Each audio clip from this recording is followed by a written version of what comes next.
There's so many questions that people have that was never brought to light by the police department or proper investigation of the incident and the tragedy that happened in Zanesville, Ohio back in October of 2011. And we received some very good inside information when we were out at the Thompson farm in May of 2012. That one, we know Terri was alive at 3 o'clock in the afternoon. And his body was found at 5:20 the same afternoon, which only gave him 2 hours and 20 minutes to pull off everything that they accused Terri of pulling off. People who have walked through the scenario just can't get all of it done in that time frame. Well, amongst the not being able to do this in a proper timeline for one person, there's so many unanswered questions. Okay, well, the inside information that we have of some of the very, very first people on the scene and discovered Terri's body told us and walked us through the scenario that Terri's body, first of all, was found on a horse path that Terri never went on. He was found approximately 17 feet away from a gun that the ATF further found on that it belonged to one of the sheriff's deputies. And then he claimed that he had sold it to Terri.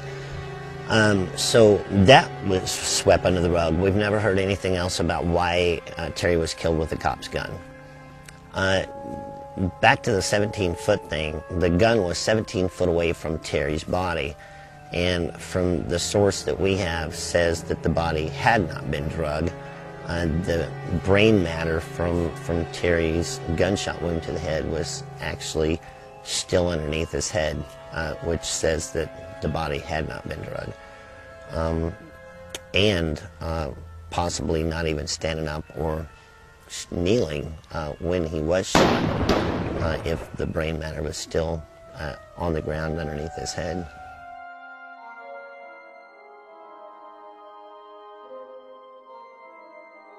Well, the sheriff's office and the police reports were trying to put it off that the tigers or the lions had drugged him 17 foot away from the gun and the bolt cutters, and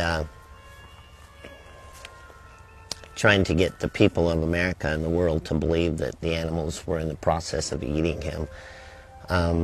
He was found on the horse path, deceased with his pants unzipped and pulled down to his ankles. He was found approximately 17 feet away from a gun that the ATF further found on that it belonged to one of the sheriff's deputies. And then he claimed that he had sold it to Terri. So that was swept under the rug. We've never heard anything else about why Terri was killed with a cop's gun.